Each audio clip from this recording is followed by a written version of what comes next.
আপনারা প্রথম থেকে শুনে আসতেছেন বিপ্লবের শক্তিগুলো বিভাজিত, তাই না? দেশে শুরু হয়েছে বিভাজন। বিভাজন নিয়ে আমি একটা এপিসোড করছি যে বিভাজনের জন্য কে মূলত দায়ী। তারপরেও আরও কিছু আলাপ আছে, প্রাসঙ্গিক আলাপ, সে আলাপগুলো আজকে করব আর কি। নেত্র নিউজ দেখেন এমন একটা ভয়ঙ্কর স্টোরি করেছে যে এমনকি ইন্ডিয়ান বিজেপি করে নাই, সেটা করছে নেত্র নিউজ। লিখছে অগণতান্ত্রিক, অহংকারী, মানবাধিকার বিরোধী, ক্ষমতায় 1 বছর কাটতে না কাটতেই মোহাম্মদ ইউনূসের যত্নে গড়া ভাবমূর্তি ভেঙে দিয়ে আসল চেহারা প্রকাশ পেয়ে গেছে।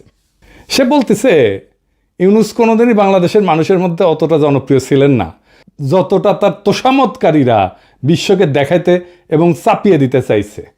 এই সত্য স্বীকার করার মতো বিনয় তার নাই। চিন্তা করেন কি ভাষা ব্যবহার করছে। উপরন্ত আছে এক পর্বত সম অহংকার। ভাঙা সংবিধানকে পাশ কাটায় সরকার চালাইতে যায় তিনি আমলাতন্ত্র এবং বিচার ব্যবস্থা তুলে দিছেন ক্ষুদ্র স্বার্থান্বেষী গোষ্ঠীর হাতে, আইন শৃঙ্খলা বাহিনীকে দিছেন সেনাবাহিনীর নিয়ন্ত্রণে, আর রাজনৈতিক আদর্শ তুলে দিছেন ধর্মীয় কট্টর ডানপন্থীদের হাতে। এইবার বুঝে দেখেন নেত্র নিউজ কোনটি থেকে টাকা পায়, বুঝছেন? এটাও খুঁজে বের করবো। হুই এখন ইন্ডিয়া থেকে টাকা পাচ্ছে। যাই হোক, আর বেশি আগাই না, কারণ ওক নিয়ে তো আর একটা এপিসোড করিচ্ছি, তাই না? হ্যাঁ, কিন্তু এটা গুরুত্বপূর্ণ যে নেত্র নিউজ এইরকম একটা নিউজ করেছে। ঘটনা বিরল, কিন্তু কেন এই ঘটনাটা ঘটলো এটা আজকে প্রফেসর ইউনূসের নিজেরও জানা দরকার। কারণ উনি যেহেতু দেখেন আমার ভিডিও, উনি বুঝবেন। আমি প্রথম থেকে ওনাকে সতর্ক করে দিয়ে গেছি, ওনাকে সাজেস্ট করছি কি করতে হবে। আমি নিজের টাইম দিয়ে ঘরের খেয়ে বনের মোস্তারায় দিতে চাইছি, ওনাদের দরকার পড়েনি।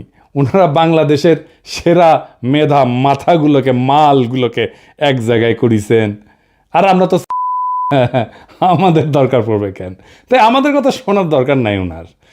তবে এটা আজকে আমাকে পরিষ্কারভাবে বুঝাই দিতে হবে যে এই স্বপ্নভঙ্গ কেন হইল, প্রফেসর ইউনূসের ভুলগুলোর মধ্যে একটা প্রধানতম ভুল কি ছিল। তাইলে আমরা বুঝবো যে কি ভুল আমরা করছি আর ভবিষ্যতে কোন ভুলটা আমাদের পরিহার করতে হবে। প্রথম ভুল কি?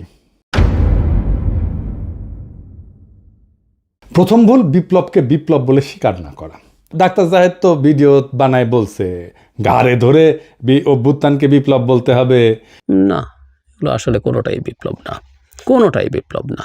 আমাদের এটাও অনেক অনেক দূরে বিপ্লব থেকে ছিল, কিন্তু এই গণঅভ্যুত্থানকে ঘাট ধরে এটা করানো হচ্ছে কারণ কারো পরিকল্পনা আছে এটাকে বিপ্লব হিসাবে প্রতিষ্ঠিত করে বিপ্লবী সরকার বানিয়ে সবকিছু বাতিল করে তাদের মতো করে দেশ চালাবেন। মির্জা ফখরুল বলছে যেসব দেশে বিপ্লব সফল হয়েছে সেখানে বিপ্লবী সরকার গঠন হয়েছে, কারণ তাদের একটা বিপ্লবী দল ছিল। রাশিয়া, চীন, কম্বোডিয়া, কিউবা সবখানে এই চিত্র পাবেন। এমনকি ইরানেও ইসলাম বিপ্লব হয়েছে, সেখানেও একটা দল ছিল। কাজেই আমার কথা হচ্ছে যারা বিপ্লবের কথা বলতেছেন তাদের উচিত সরকারে না থেকে একটা বিপ্লবী দল গঠন করা। এনে বিপ্লবী দল কোথায়? বিপ্লবী দলই তো নাই। মির্জা ফখরুলের মাথায় কমিউনিস্ট ট্রেনিং আছে তো 19 শতকের, আজকের না। মানে বিপ্লব করার জন্য একটা বিপ্লবী তত্ত্ব লাগবে, একটা কালমার্কস লাগবে, তার আবার দাড়ি থাকা লাগবে। দাদা সিরাজুল সেজন্য দাড়ি রেখেছিল। লেনিন লাগবি, তার আবার টাক মাথা লাগবি, একটা বলশেভিক পার্টি লাগবি। আমি আগেও বলছি, আবারও বলি, কেন 2024-এর রাজনৈতিক পরিবর্তন অভ্যুত্থান না বিপ্লব? এইটা সাহেব ডান পেশার বাম পাশে লিখবেন বিপ্লব আর অভ্যুত্থান। 1 নাম্বার, রাজনৈতিক বিজ্ঞানে বিপ্লব বলতে বোঝায় যে বৃহৎ জনগোষ্ঠীর অংশগ্রহণ। 2 নাম্বার, রাষ্ট্রের রাজনৈতিক সামাজিক কাঠামোর মৌলিক পরিবর্তনের চেষ্টা, পরিবর্তন না, কিন্তু আমি বলছি চেষ্টা। 3 নাম্বার, দীর্ঘ সময় ধরে চাপ সঞ্চয় এবং বিস্ফোরণ। 4 নাম্বার, পরিবর্তনের জন্য আভ্যন্তরীণ বৈধতা বা পপুলার লেজিটিমেসি। এবার অভ্যুত্থান কি, এইটা সে আর এক পাশে লেখেন। পাশাপাশি এবার আমরা বুঝে দেখব। অল্প সংখ্যক এলিট, সাধারণত সেনা বা ক্ষমতাধর প্রশাসনিক গোষ্ঠী, এরাই অভ্যুত্থান করে, হঠাৎ করে ক্ষমতা দখল করে জনগণের বৃহৎ অংশের সক্রিয় অংশগ্রহণ ছাড়াই। এরা সাধারণত রাষ্ট্রের কাঠামো অপরিবর্তিত রেখা শুধু নেতৃত্ব বদলায়। তার মানে এরা সামরিক অভ্যুত্থান। মানে ডাক্তার জাহেদ চাইছিল কোনো কিছু বদলাবে না, আগের মতোই থাকবে, শুধু সরকারটা চেঞ্জ হবে, কে শাসন করবে এটা চেঞ্জ হবে। তাহলে আপনারাই বলেন 2024 কি বিপ্লব ছিল না অভ্যুত্থান ছিল? এটা বিপ্লব ছিল, কোনোভাবেই এটা অভ্যুত্থান না। তাহলে প্রশ্ন হলে এত বড় বড় বিদ্বান প্রাজ্ঞ লোকদের এই বিপ্লবকে চিনতে পারলো না কেন, স্বীকার কেন করলো না? কারণ ওদের বুদ্ধি বেশি, আক্কেল কম। আসেন আমরা একটু বুঝে দেখি যে বিপ্লব এখন কেমন করে হয়। এই 19 শতকের চিন্তা ছাড়াও। 19 শতকের মতো বিপ্লবী তত্ত্ব, বিপ্লবী দল বা বিপ্লবী নেতা দিয়া, একটা কেন্দ্র দিয়া আজকাল বিপ্লব হয় না। আজ হয় বিপ্লব কেন্দ্রহীন, কেন্দ্র ছাড়া, সেন্টার থাকে না। বহু নোট বিপ্লব, নোট এডিটর সাহেব নোটগুলো দেখান একটু, অনেকগুলা নোট। আমরা 2024-এর নোটগুলো দেখি, ধরেন একটা গোল গোল করে দেখাবেন, বিএনপি নোট, জামাত নোট, বৈষম্য বিরোধী ছাত্র আন্দোলন নোট, ছাত্র শিবির নোট, ছাত্র দল নোট, অন্যান্য রাজনৈতিক দল নোট, প্রবাসী diaspora note, YouTuber note, social media note, remittance যোদ্ধা নোট, রিক্সাওয়ালা নোট, কিশোর গ্যাং নোট, বিশ্ববিদ্যালয় ছাত্র নোট, দোকানদার নোট, ক্ষুদ্র ব্যবসায়ী নোট, শহুরে দরিদ্র লোক নোট, শ্রমিক নোট।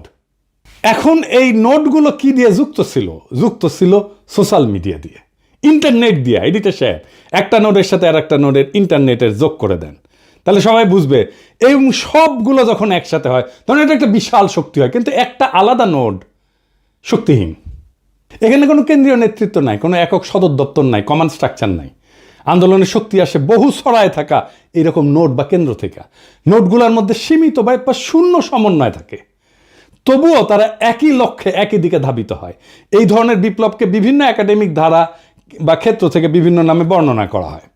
কি কি আসেন আমরা সেটা বুঝে দেখি।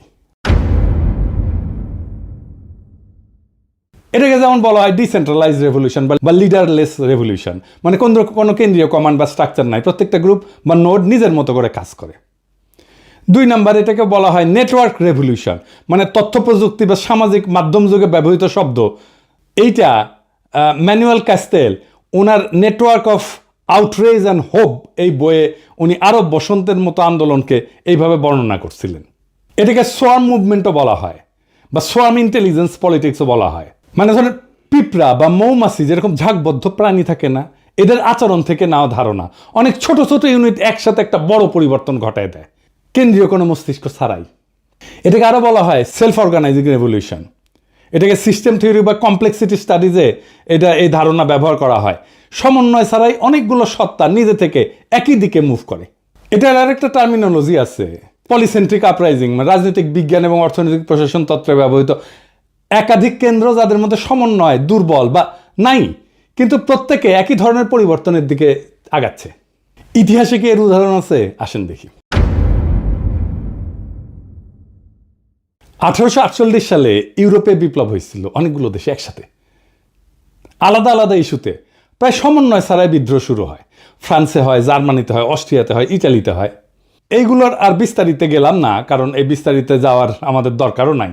কিন্তু এইরকম বিপ্লব হয়েছিল আর কি, সেটা জানা থাকা ভালো। আরব বসন্ত এরকম একটা মুভমেন্ট ছিল। তিউনিসিয়া থেকে শুরু হইয়া মিশর, ইয়ামেন, লিবিয়া, সিরিয়া প্রত্যেকটা দেশে স্বতন্ত্রভাবে